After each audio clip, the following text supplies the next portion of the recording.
Sunset चाहे कहीं पे भी देख लो अच्छी ही लगती है। रीज़न ये अपने साथ एक प्रॉमिस जो लेके आती है कि अगले सुबह एक नई खूबसूरत सी दिन लेके आएगी। बिल्कुल गलत। दिन खूबसूरत हो या ना हो, बस सन अपने साथ वो एनर्जी ज़रूर लेके आती है कि हम अगले दिन चाहे कैसी भी हो स्ट्रेंथ के साथ फेस कर सके। यही मैंने इस रोलर कोस्टर जर्नी से सीखी है। और इसी जर्नी के साथ मैं चयनिका आप सबको पिक्सी स्टोरीज़ में एक बार फिर से दिल से स्वागत करती हूँ। ये कहानी बहुत लंबी चलने वाली है, बट जो सीख मिली है वो लाखों में एक है। एक यूनिवर्सल ट्रूथ जो मैंने खुद जी के देखी है और सीखा ये है कि the show must go on. Journey की शुरुआत मैंने गुवाहाटी से घर से बेंगलोर, बेंगलोर से घर से फिर हरिद्वार कैसे पहुंच जाती हूँ वही शेयर करूँगी। ट्रैवल हमेशा एक्साइटिंग हो ज़रूरी नहीं, बट हमें खुद उसे एक्साइटिंग बनाना पड़ता है। तो इस कहानी की शुरुआत 14 अप्रैल को ली गई इस बस सेल्फी से स्टार्ट होता है। तो बात ऐसी थी कि 14 अप्रैल में उस टाइम में आसाम में बोहाग बिहू का टाइमिंग होता है और मैं गुवाहाटी से घर आ रही थी और बस मैं घर पहुंची ही थी कि ऐसा हेलस्टॉर्म चालू हो गई। और मतलब हेलस्टॉर्म के साथ कनेक्शन भी ऐसा था कि मतलब बाल बच गए जैसा कुछ इंसिडेंट हुआ था कि मुझे गुवाहाटी से ही कंटिन्यूअस पीछा करते आ रहे थे और जैसे तैसे मैं घर भी पहुंची और ये भी स्टार्ट हो गया। और फिर आते ही मैंने ये क्या देखा, देखो जो वेस्टर्न कल्चर में 4 लीफ क्लोवर होते हैं, इंडियन कल्चर में भी ये 4 लीफ बेलपत्र सिमिलर ही होते हैं। तो शाम को यहाँ पे दिए भी लग गए थे। फिर मैं घर के कुछ कामों में मिंगल अप होती ही हूँ, तो यहाँ पे बिटलनाथ की कुछ काम चल रही थी। तो तभी मुझे एक कन्फर्मेशन आती है कि नेक्स्ट मॉर्निंग मुझे इमीडिएटली गुवाहाटी जाना है, क्योंकि अगले 3 डेज़ में मुझे कहीं पे शिफ्टिंग करनी है। फिर सुबह उठ के ही जो मैं ये हालत देखती हूँ, मेरा तो पूरा सिर चकरा जाते हैं कि ऐसे हाल में मैं अभी गुवाहाटी जाऊँगी तो जाऊँगी भी कैसे। और हाथ में मेरा सिर्फ 3 दिन ही बाकी है कि मुझे गुवाहाटी जाना है, घर पूरा खाली करके लाना है, यहाँ पे ठीक करना है, फिर मुझे पैकिंग करके नई जगह पे जाना भी है। बट ऑप्शन तो कुछ था नहीं क्योंकि करना मुझे ही था। तो 5:30 में गुवाहाटी पहुँच के ही फटाफट लग जाती हूँ ये रूम निपटाने को। तो आस पड़ोस के लोगों को बाय भी बोलना था, तो रात तक रूम का हाल कुछ ऐसा हो रखा था और सुबह मैंने ये रूम कवर की। तो तब तक जो 2 पोर्टर को बुलाए थे उन लोगों ने बाकी सारे सामान निपटा ली, मतलब नीचे लेके जाने को। तो मैं एक बार रूम टूर देने के लिए लग जाती हूँ। और ये बालकनी जो मतलब मेरे फॉलोअर्स स्टार्टिंग से ही मुझे फॉलो करते आ रहे हैं उन लोगों को पता होगा, मेरे चैनल की शुरुआत ही बोल सकती हूँ इस बालकनी से की है। पता नहीं मतलब ऑलमोस्ट एवरी वीडियोस में ही कहीं ना कहीं मैं इस बालकनी को कवर कर ही चुकी हूँ। तो तब तक ये दोनों भैया ने सब कुछ कवर सामान नीचे उतार के लेके आए और ये सब मैं देखने जब आई थोड़ी सी हंसी भी आ गई मुझे कि रेफ्यूज़ी टाइप ही खुद को लग रहा था। बस डिफरेंस ये था कि रेफ्यूजियों का पता नहीं कहाँ पे रहेंगे, कोई ठिकाना है नहीं। बट मेरे हाथ में एटलीस्ट एक ऑप्शन था कि घर पे जाके ये सब रखना है, मुझे डेलिकेट सामान कहाँ पे रखना है थोड़ा सा इंस्ट्रक्ट करने के लिए यहाँ पे आ गए।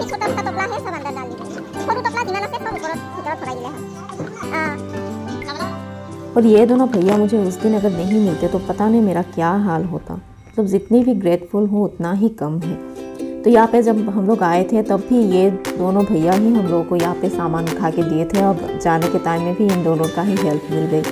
तो फाइनली सामान पूरा पैक हो गया। अब बारी है एक लास्ट बैल्कनी पे सेल्फी लेने की और भाभीयों को बाय बोलने की। इतनी देर सालों में अच्छा खाना बना के खिलाए कि कहीं पे भी जाऊँ मैं वो खाना तो हमेशा मिस करूँगी। इतनी बारिश हो रही है रास्ते में, उधर के ये क्रॉस चेक कर रहे हैं ये सब। और अब इस मोमेंट पे मुझे ऐसा लगने लगा है कि बारिश और मेरा कुछ नेवर एंडिंग कनेक्शन टाइप भी बन गया है। फिर मैं क्या कर सकती थी, इतनी जोर लगा के ये सब रस्सी खींच तो नहीं सकती हूँ, बट एटलीस्ट फ़ोटो तो ले ही सकती हूँ।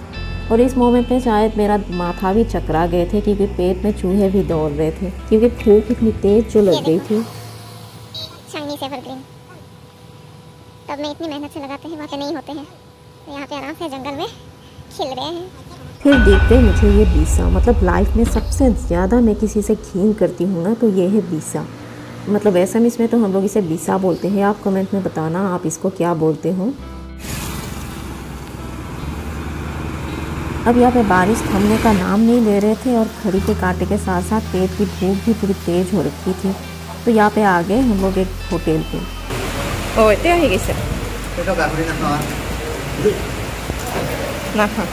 चिकन खाबी ना अपन खाबी? मैं किछु ना खाऊं। या क्योंकि उस दिन ट्यूसडे था तो मैंने पूरा वेज खा लिया था और जब तक खाना ख़त्म होती तब तक वेदर भी थोड़ा सा क्लियर हो चुकी है।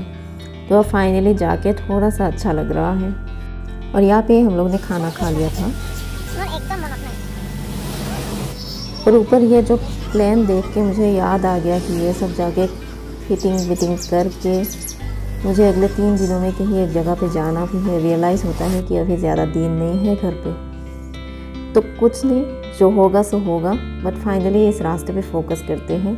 तो बहुत ट्राई करती हूँ इस पे फोकस करने को कि पता नहीं ये रास्ता भी मुझे अब नेक्स्ट कभी देखने को मिलेगा। बट लाइफ है ही कुछ अनप्रेडिक्टेबल। जो हम सोचते हैं कभी कभी, मतलब अक्सर ही होता है ऐसा कि जो हम सोचते हैं वैसा कुछ होता है नहीं। और मतलब ये दोनों पर्सन को तो बहुत ज़्यादा थैंक्स, मतलब ये दोनों नहीं होते तो पता नहीं मेरा अकेले मैं कैसे ही मैनेज करती। और इस मोमेंट में आके मैं सोचती हूँ मतलब यहाँ तक तो हो गया, अब घर जाके शाम हो जाएगी, शाम नहीं मतलब रात ही हो जाएगी, तब मेरा कौन हेल्प करेगा।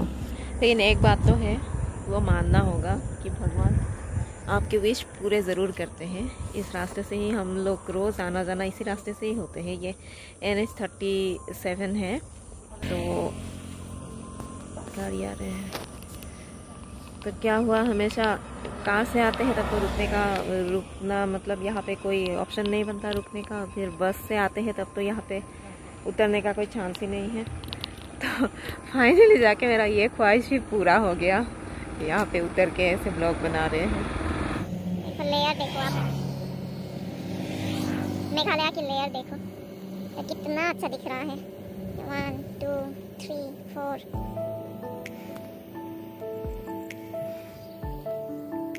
यहाँ पे 5 भी नहीं बजे हैं, 4:50 हुए हैं और इस टाइम में है सनसेट। पहुँच गए घर।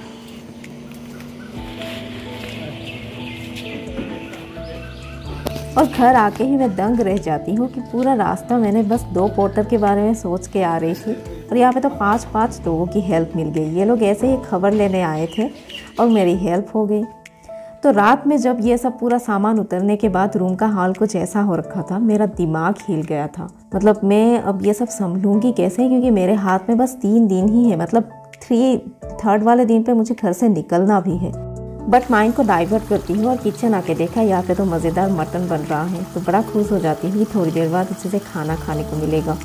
तो फ्रेश होके मैं फिर से लग जाती हूँ काम पे। अब देखते हैं नायका के पैक में क्या आए हैं। टन टन, कुछ आए नहीं मेरा ही ये सब साईं बाबा वगैरह जितना भी मेरे आइडल थे सब मैंने यहाँ पे पैक करके अपने साथ में रखी थी, कहीं ये रास्ते में टूट ना जाए।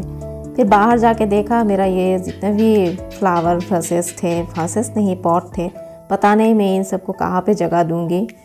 तो तब तक खाना रेडी हो चुका था, तो हम तीनों ही थे तो साथ में खाना खाने के लिए बैठ गए। क्योंकि लाइफ भी कितनी अनप्रेडिक्टेबल है, मुझे पता ही नहीं था कि ये हम सबकी लास्ट मील साथ में होने वाली थी। तो नेक्स्ट मॉर्निंग होती है, मैं फटाफट एक बार बाहर जाती हूँ, देखती हूँ आज की वेदर कैसा है। ये सब स्ट्रॉबेरी देख के मुझे इतना मतलब अच्छा लगा, मन कर रहा था बिना ब्रश किए ही खा लूँ। तो फिर दिन में फिर मम्मी के साथ बाहर मतलब पीछे बागान में गई। वहाँ पे फिर देखा यहाँ पे केले, मतलब बोलते हैं इस type of layer by layer अगर बनाना निकलते हैं तो घर में किसी की शादी होती है। ना तो मेरा हुआ है ना घर में किसी की शादी है, पता नहीं कैसा मिथ है। फिर अभी शाम को बाहर भी जाना है, तो आके देखा यहाँ पे माँ ने केक भी बना के रखे हुए थे, तो मैं काटना शुरू कर देती हूँ। और इस मोमेंट में मैं भूल ही जाती हूँ कि केक खाने के लिए भी होता है। मैं पूरा एंगल इंस्पेक्शन में लग जाती हूँ कि कॉर्नर सही से काटा है या नहीं, फिर अपने जगह पे रख देती हूँ। शायद दिमाग की प्रोसेस करना बंद कर दी थी। तो हम लोग शाम होते होते आ गए बाहर।